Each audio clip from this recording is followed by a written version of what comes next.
皆さんこんばんは。僕の名前はシロ・メシコ人です。この映画いらっしゃいませ。時々僕の車で日本語音楽聴きます。あなたも日本語音楽聴きましたか？それはすごくいいね。多分すごい。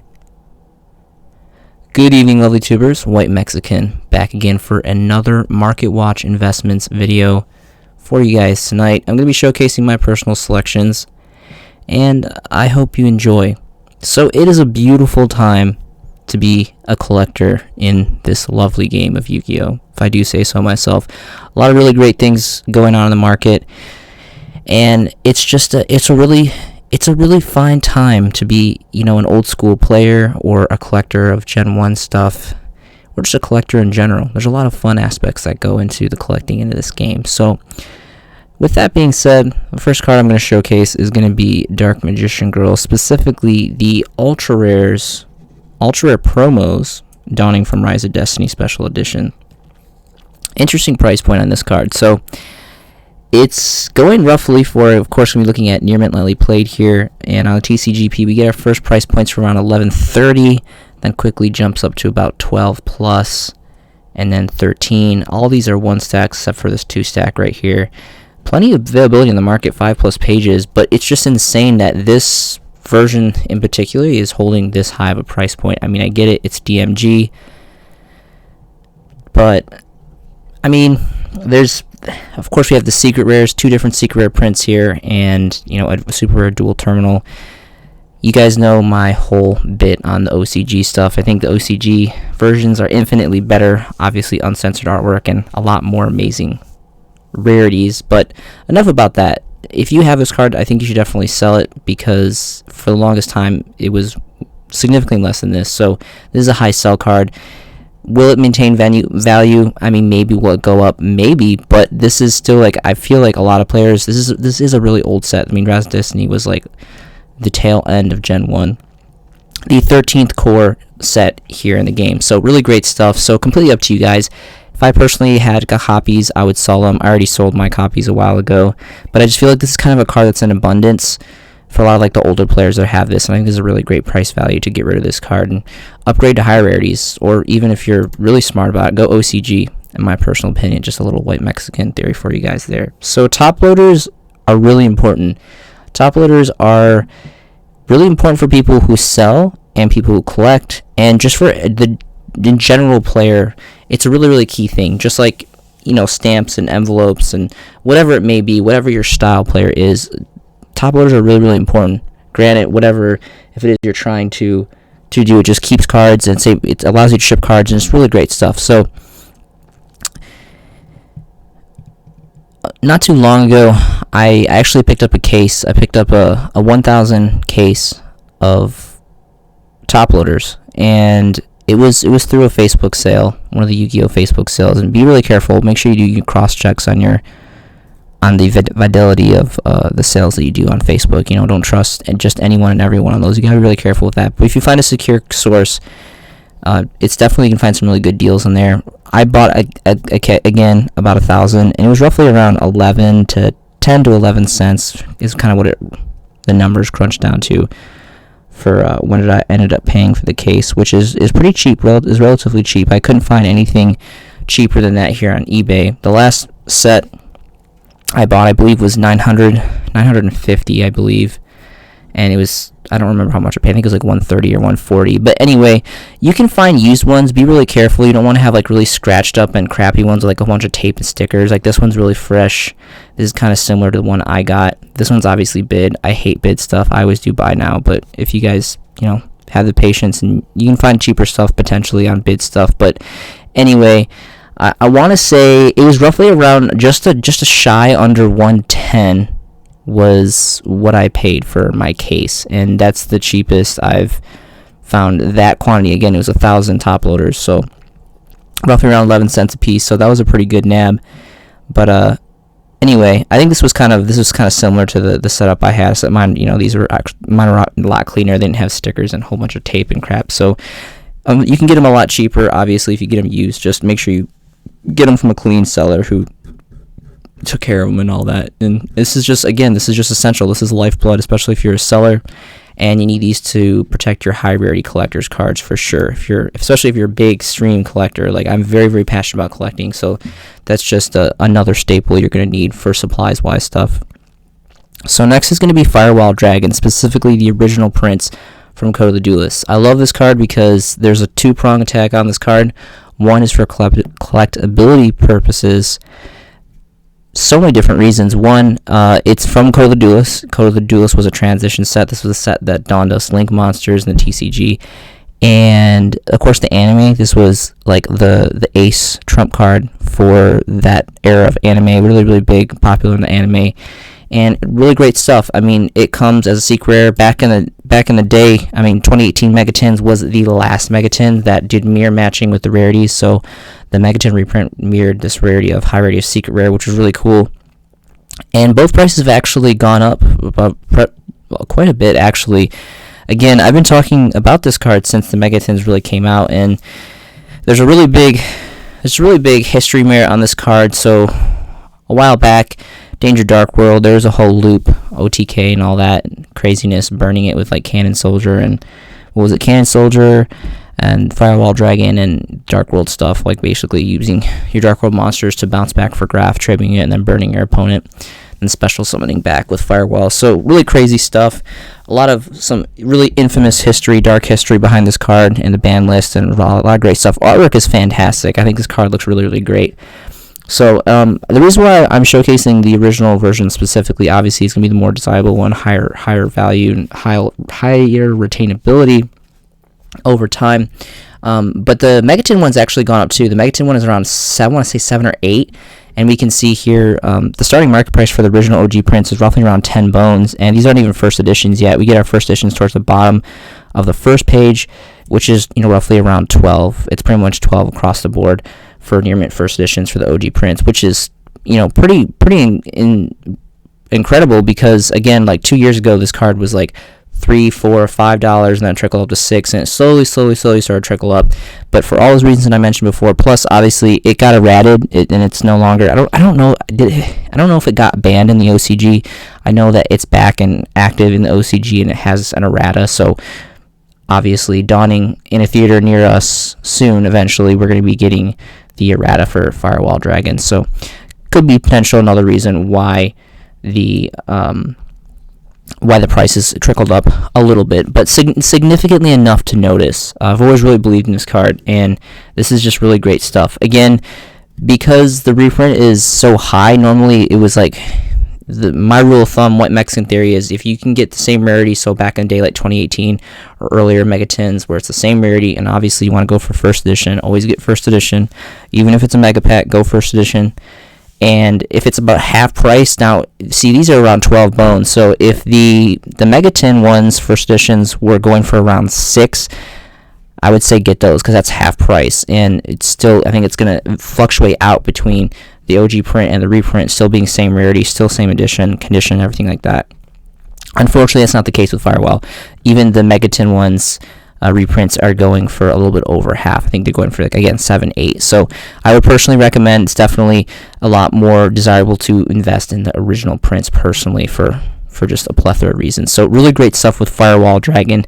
Next is going to be Luster Dragon. I want to talk specifically about the two best rarities, the Tournament Pack 5 Super Rare, which is definitely a little less known, a little less looked at, I think. Everyone thinks about this card in the highest rarity as the Ultra Rare, dawning out of Magician's Force, which technically in the hierarchy of rarities, of the rarity system, the Magician's Force one would be the highest, but I would beg to differ that the Tournament Pack 5, being that is the ancient Tournament Pack 5, the Super Rare would be a little bit more difficult, well, relatively more difficult to find.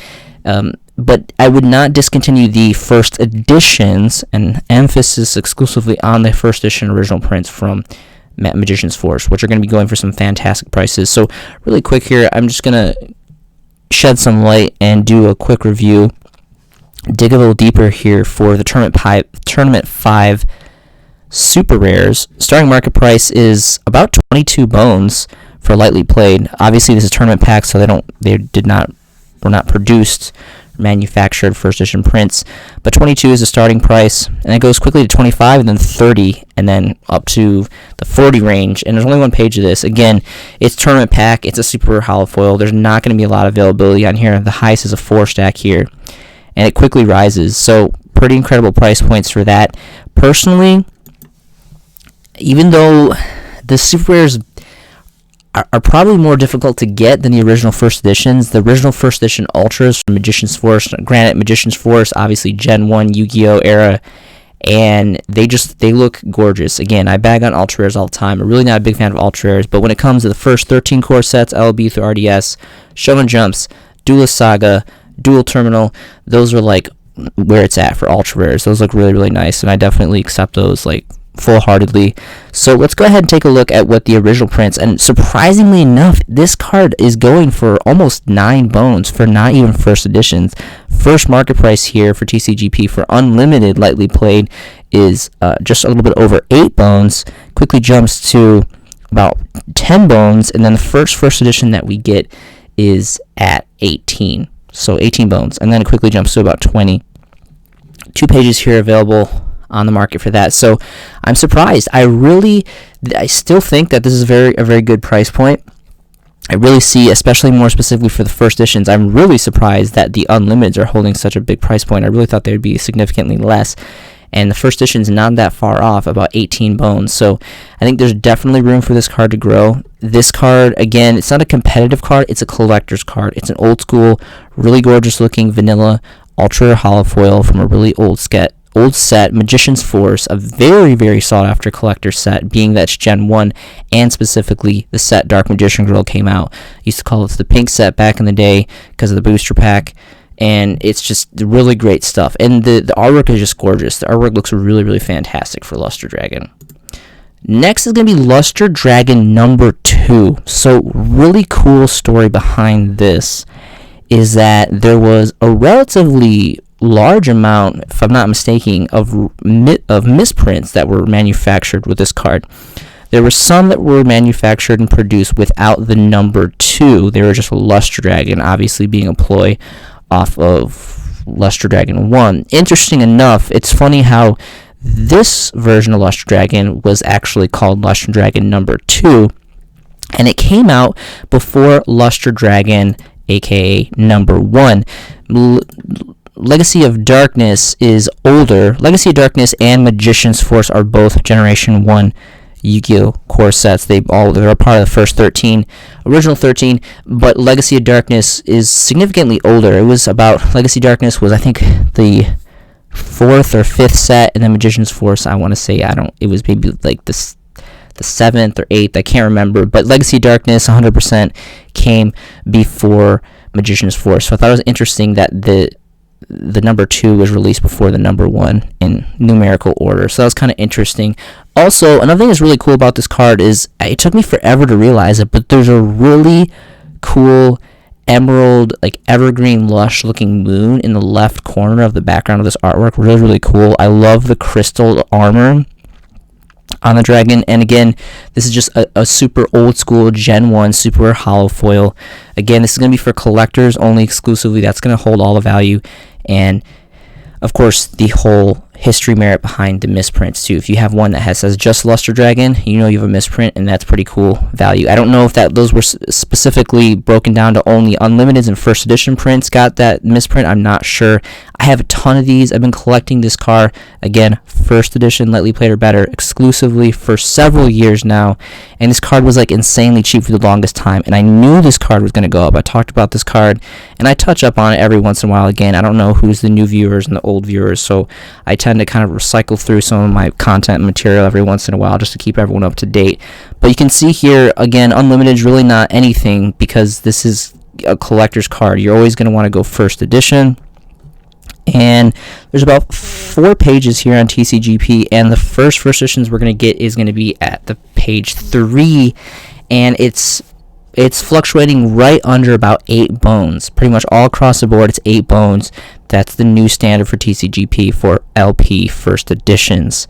So very, very incredible price increase coming. I used to pick these up for like $1, 2 bones, sometimes I think 3 bones is probably like the max I've ever spent, and that's like for like near mint first editions, and it's obviously over double now, so incredible price points for that. The first near mint first edition is about 14 bones, and then just continues to trickle up after that. Again, only 4 pages, so really excited and happy to announce the increase in price value and finally seeing some really great fluctuation in this card. Always really thought this card was a hidden gem.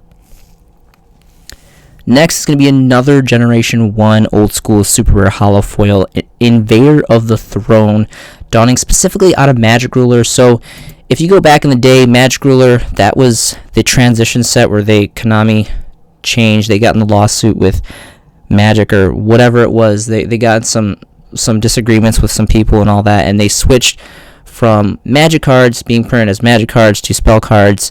And personally, I consider myself an old school player. White Mexican's old man. I'm 28 now, so been playing the game for quite a bit, and I remember like the Gen 1 Yu-Gi-Oh playing in 2002 and 2003 and 2004 and all that really great stuff. So I still call Magic cards Magic cards. I don't call them spell cards, even though they technically are nowadays in Yu-Gi-Oh! And have for several years now, are called spell cards, and they even print them as spell cards. But it brings a really cool part of additional, I guess, material to the collector's market, knowing that, the Magic Ruler was the original, and these cards like Magic Ruler and beyond, so Magic Ruler, Metal Raider, and Legend of Blue Eyes, they're all produced and manufactured as Magic cards, which is really cool. So there's obviously 2 different sets here. There's MRL for Magic Ruler and SRL for Spell Ruler. And Spell Ruler apparently is harder to get. I don't think that there was even a first edition run of Spell Ruler. Maybe there was a very, very small quantity. I'm not really sure what the numbers break down to, but I personally prefer the original OG Magic Ruler sets. But anyway, so kind of mirror match on the reproduction for this, but really cool artwork. And this, again, it's just an old school Gen 1 super holo foil. It's just the artwork. I really like the artwork a lot. And it's an old school super rare. So it's old. It's very, very old. We're talking about Gen 1 set 3. So really good stuff here.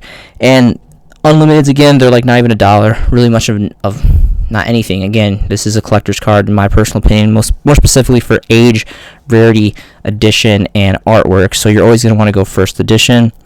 And let's go ahead and see what the first editions are sitting at. Again, this is another one of those cards I just pop in and out of every once in a while to just check up on status.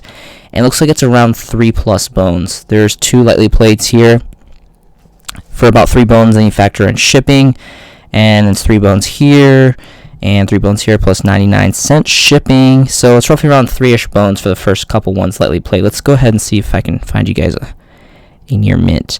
And the first near mint first editions are going for about 13 bones. So definitely some exponential growth for the near mints more specifically. So really great stuff.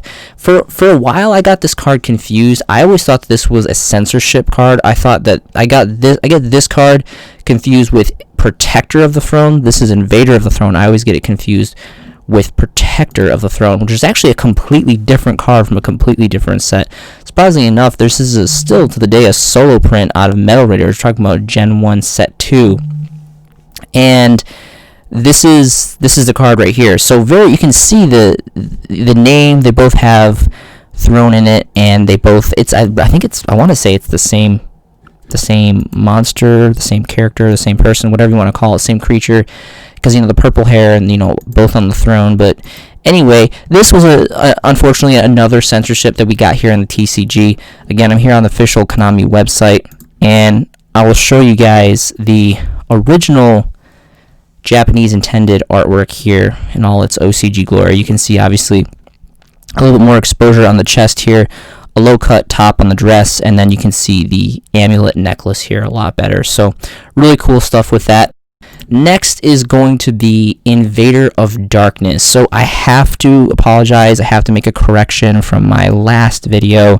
I got this card confused with End of Anubis, which is another Gen 1 secret rare from, was it Dark Crisis or Ancient Sanctuary? I think it was. I can't remember. But anyway, I apologize. I got this card confused with End of Anubis. This was the card I was referencing when I was talking about Sky Striker format, because you can see right here, this is a floodgate for stopping quick play Magic cards. Obviously, the majority, if not all, of the Sky Striker Magic cards are quick play.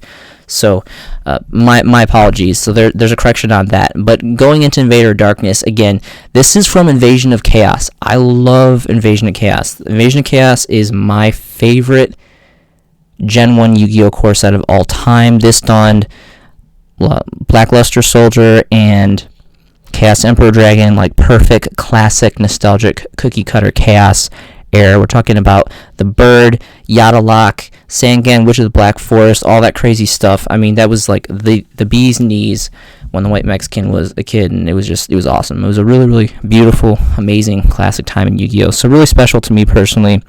Again, this card, I mean, it's a tribute, so I mean, I don't really see this seeing much of any meta play anytime soon. I think there was a theory behind teching this in and kind of practicing back in Sky Striker format to try to kind of combat that, but amazing artwork. Again, more specifically, the saving grace behind this card is that it's just insanely old, part of the 13 core, one of the 13 core original core sets here. And high rarity of secret rare, obviously, again, secret rare was the ceiling. There was no ghost rare, there was no ultimate rare, there was no starlight rare. Secret rare was the highest you could go back in Gen 1 Yu-Gi-Oh! And there was only 2 different secret rares per core set, so that was a really big deal. Again, you're going to want to go for first edition on this. It looks like there's 5+ pages on the market, so plenty of availability here on TCGP. And let's go ahead and see if we can dig up some first editions.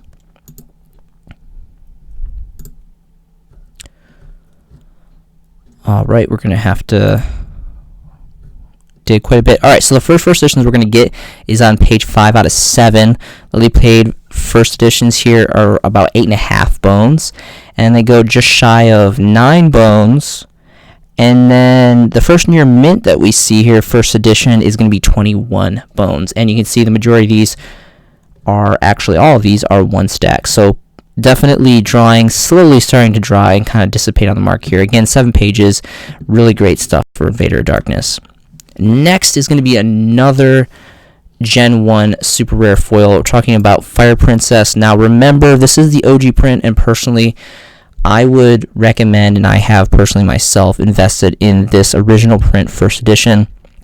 Keep in mind, there is a Legendary Collections Ultra Rare, which was produced in first edition as well, and that's it looks nice. I'll be honest, it looks nice. I really do like the Legendary Collection stuff. I love all the Legendary Collections, more specifically 3 and 4, but Legendary Collection Kaiba was pretty cool, and of course GX, and I forget what the other one's called, but really cool stuff with the Legendary Collection stuff. Definitely check them out. A lot of high rarity stuff and really awesome choices by Konami on that. So, but personally, because of this being just the original print and being the oldest version, and Super Rare is still a hollow foil. Super Rare is still very nice. Now, granted, back in the day, you didn't get Super Rares in every pack, so it was a really big deal to even get a super rare. The only thing that you were guaranteed in Gen 1 Yu-Gi-Oh! Was a rare. So this was a big deal.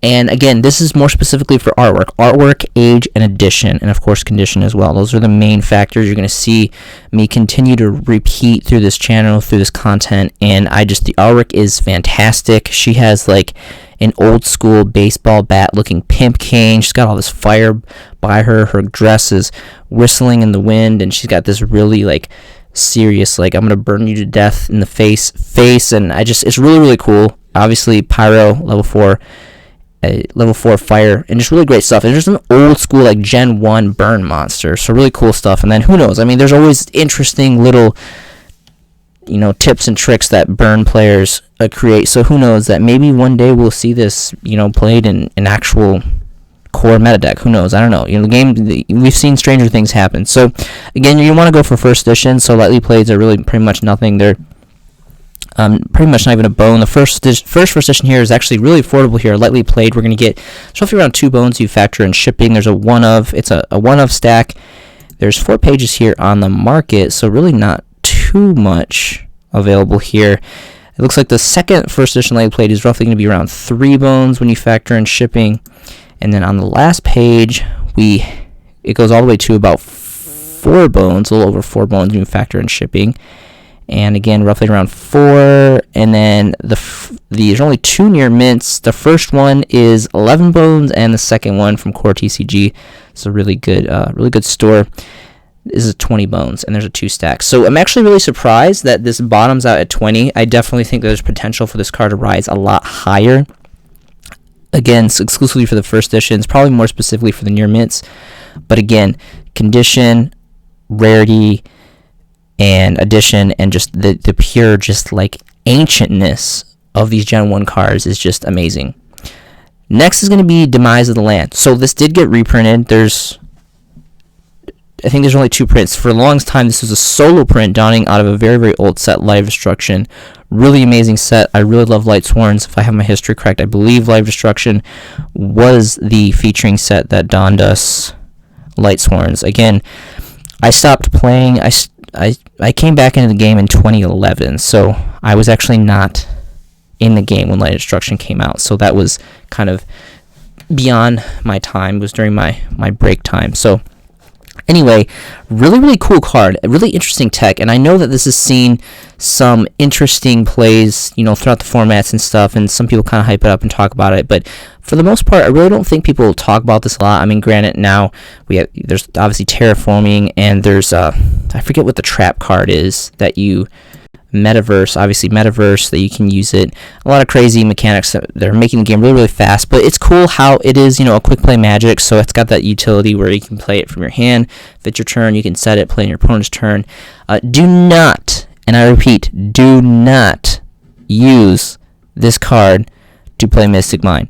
Do not play this card. Do not play this card. Do not play this card. This card, this card is...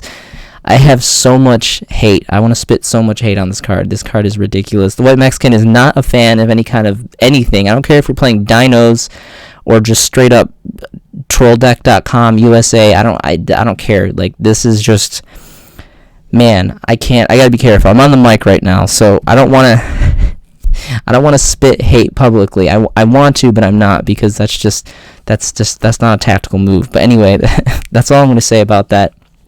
And anyway, this is a really cool card. Personally, even though the OTS was a reprint, it was an OTS common, and obviously I think the original prints are going to be more desirable, more specifically the first editions, which are still going for a relatively good price. I mean, lightly played first edition here is roughly around 3 bones when you factor in shipping, and these are all one-ofs, and there's 5+ pages. So anyway, I thought this was a really cool card, deserves some love, so I wanted to spotlight it really quick. Next is going to be Neteria Bamboo Shoot, more specifically the Ultimate Rare. Remember, this comes Ultimate Rare and Ultra Rare from the infamous Duelist Revolution. This was, I remember specifically when this set dropped. This set was a revolution. It was revolutionary. It was amazing. I mean, we got Pot of Duality, we got Solemn Warning. We got Effect Veiler from this. This was a really, really, really powerhouse set. A really big transition in the game for the shifting of the power in the game, and this is a really cool card.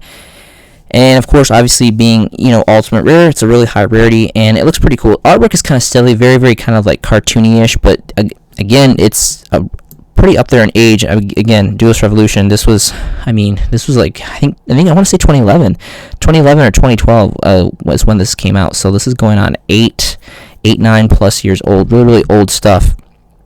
So basically, your opponent can't activate Magic Trap cards, just straight up. You slap it on board, it's 1 tribute.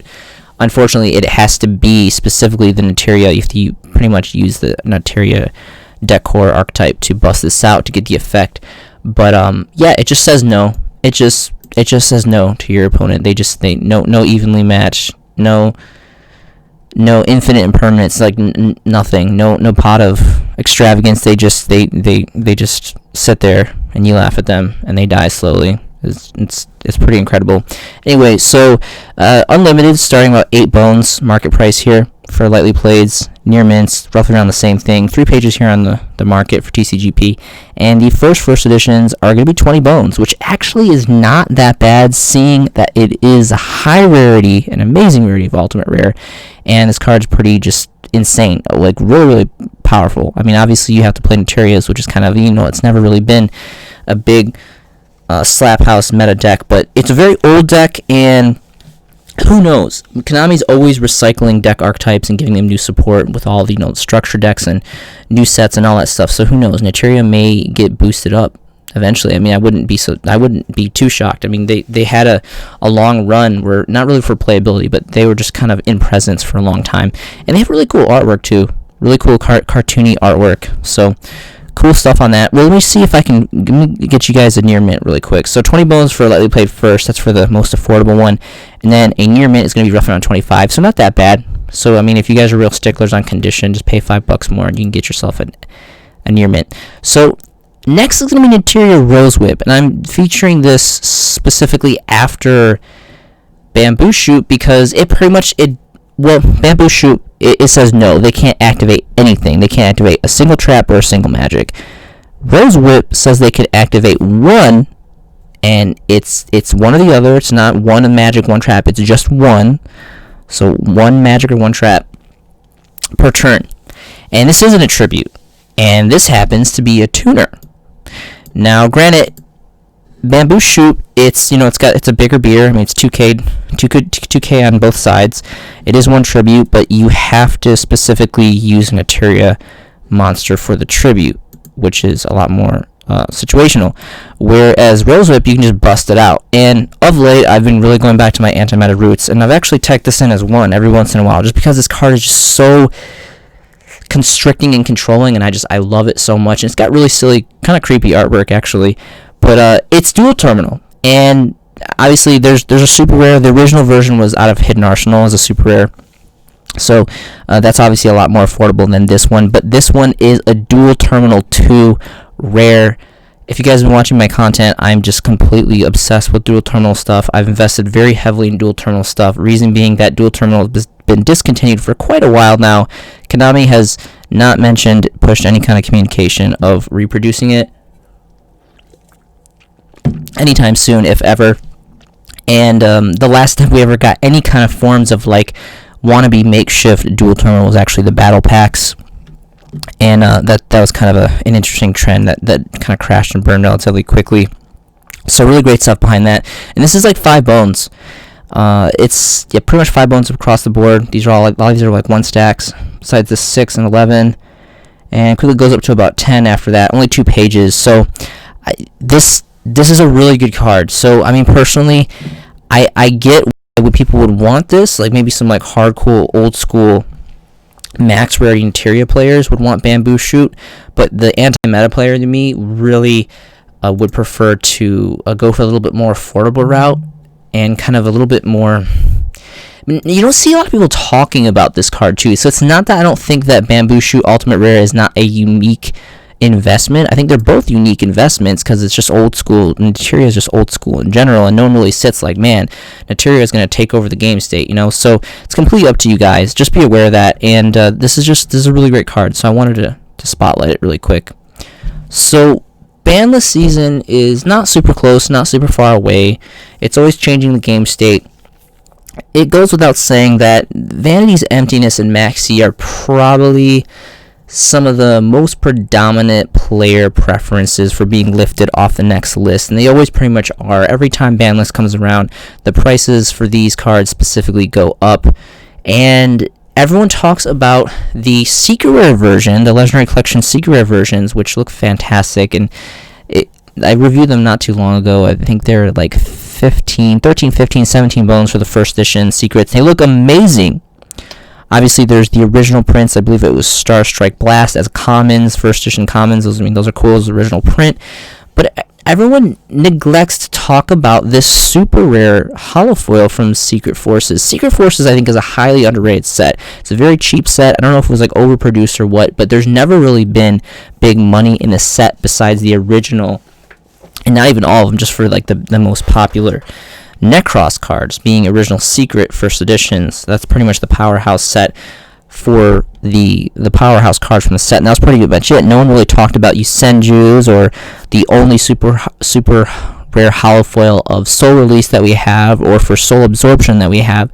Stuff like that is really good core stuff that people just have not been shedding light on, and I really wanted to bring Secret Forces to a predominance because I think there's a lot of hidden gems in this, and this being one of them. because not everyone's going to drop money for the secret rares when this card gets lifted off the list, and it will get lifted off the list, just like Max C. Just like Max C. Again, White Mexican theory for you guys. Everything comes off the list eventually. It's just a matter if Konami errats it or not. So that's a little wisdom for you guys. Again, player preference is all opinionative, but I'm just going to put that out there for you guys. But no one talks about this. Again, you're always going to want to go for first edition. It doesn't matter if it's a reprint set or what have you. You always want to go first edition. And it's roughly around 2 bones if you factor in shipping here. And there's another one here. There's a 3 stack, and there's 5+ pages. So really quick, I'm going to do a little test here. I'm going to switch over my settings to 3 or more, because this is a card that is definitely cheap enough that you can affordably invest in bulk. For the longest time, this card was like even under a bone. It was just insanely dirt cheap.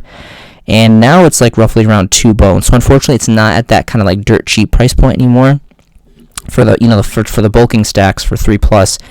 But it's still affordable. It's still 2-3 bones pretty much across the board. So I mean, it's completely up to you guys. But personally, I think this is like a gem diamond / emerald in the rough. Like this, you should definitely check this out.